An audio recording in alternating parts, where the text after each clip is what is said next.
Come on. Hi, Phil. Alex. Good to see you, my friend. Yes, sir. Long time A pleasure. no see. A pleasure. Phil, I would like to introduce, Phil. Phil is producer and director of the studio. When we purchased from, not me direct, but from us, me and Paul, correct? No, you purchased from the other guys. I did, yes. Yeah, but our history goes back Yeah, the history is going 20 to over years. Yeah, 12 years, Phil. No, it's longer than that. Longer. Yeah, I was working for Paul in the early 2000s. Yes. And that's where we met. Yeah, we met. Yeah, Yes. yeah. And So then that's, so time is going past. So it's nearly 20 years. Not quite, but close enough. Tell me, how was you set up in the studio? Because this is a great studio, The studio was, one of the top studios, when we built it. Yeah, it's a fantastic space. The rooms sound great. They've always sounded good, obviously. I guess where to start. My history with this studio goes back before I owned the business. Back when I was a freelance engineer, and I would come in and record the piano and record some drums, record bands and artists, and then take that material back to another studio to finish the project.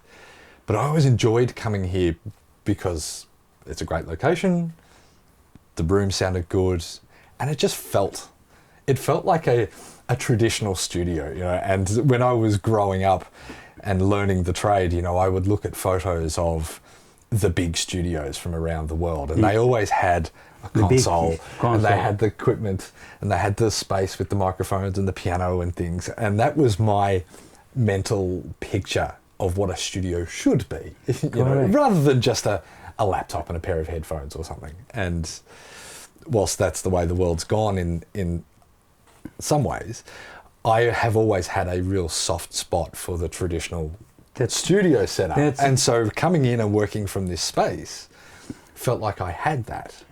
So that's very good. I'll give a little bit, override how was the studio built actually, because we went partners with Paul in 2001. All right, and Paul was a very good producer in this time. All right, and I was producing some, more Russian style music, but I was looking always, to getting more to, Australian English, type of music, but like everything in particular entertainment business, it's a small business, and the studio was actually very expensive stuff, and Paul was renting the old studio here, if you remember. Yeah, it was just a tiny bit ahead of my time. Right, yeah. But I know what you're talking about. And it was the same name, was the Bay Studios. All right, and then I was lucky enough to get a contract to do karaoke CDs for Lennox. All right, and we actually, this was just a new thing, karaoke to coming in. So Lennox bought the rights to importing karaoke machine to Australia, but they didn't have the rights for music, to doing CDs, all right? So, and then because I was producing Neil Sedaka in Australia and South Pacific, and a lot of advertising was, I done a concert for people who was perished in the Holocaust on the basis of my CD. It's called A Little Street, all right? And there was big, columns and the Jewish News, who was, telling what I'm a producer, and I'm the only one who produced, going to produce a concert and the CDs, all right?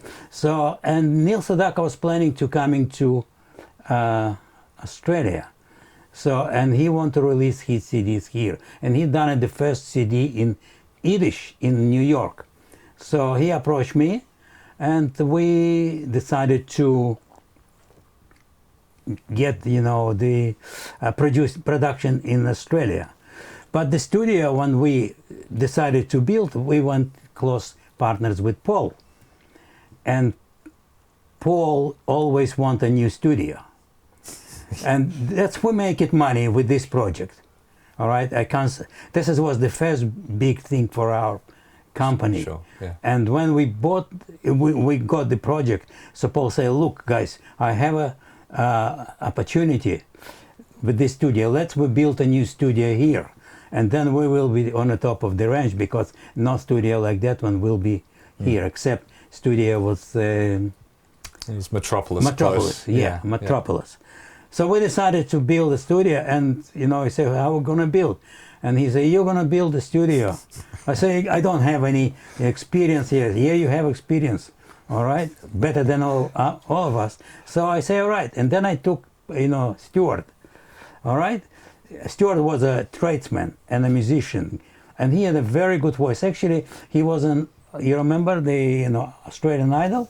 Yes, and in fact, Stuart and I have stayed in touch. He and I still speak from time to time. Yeah, good. Yeah. So, all right, and he say, "We're going to help you to build the studio."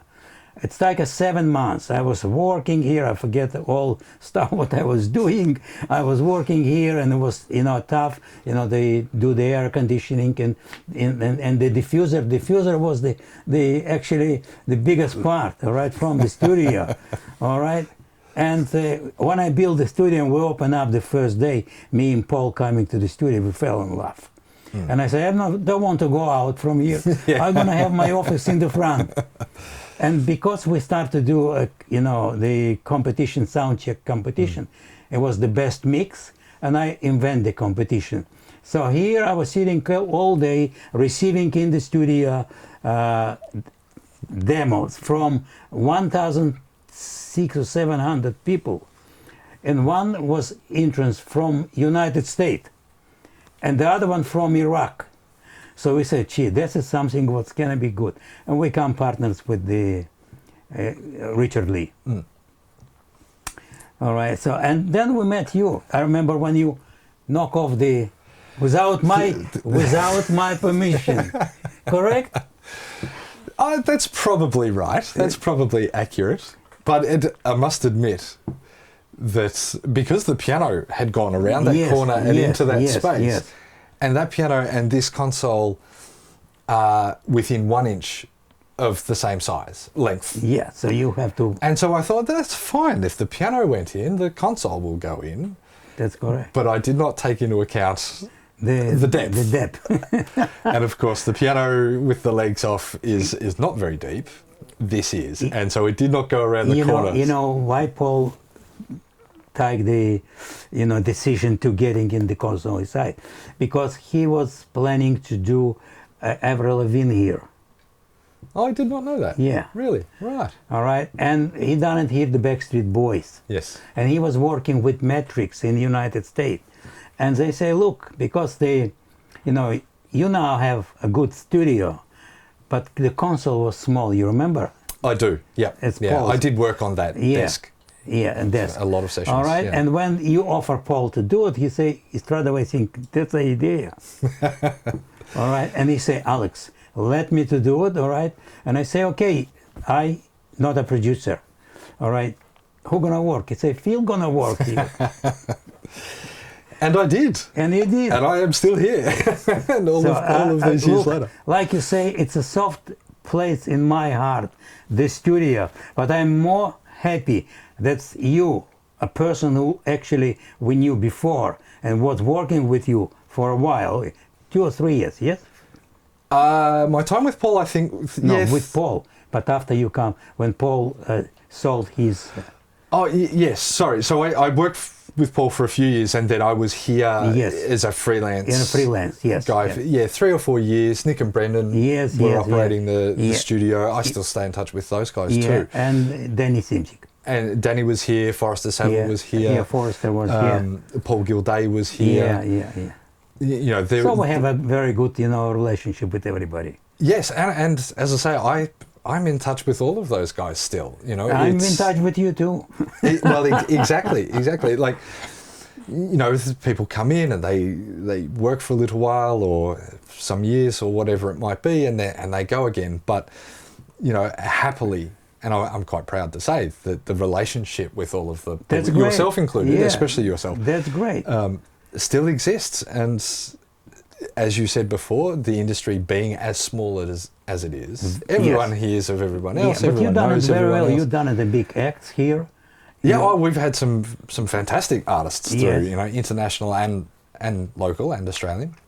I'm very, very proud of the work that's come through. So yeah, through so the name, the base, it's all well known around. Talking with people, and a lot of people, not just plenty of people know the existence of the studio. Yes, and perhaps less so now, but once upon a time, I was always surprised, pleasantly, happily surprised, when someone would mention the bass in, within the musical circles and the recording industry circles and things. It's like, oh, you've heard of my studio, and it was just a really pleasant surprise to realise and get that little reminder of the reach of the studio, the reputation of the studio, and the fact that it has been around now for better than 20 years in one fashion or another, and the work that's come through has been really good, and the people that have worked out of here have all been really good, and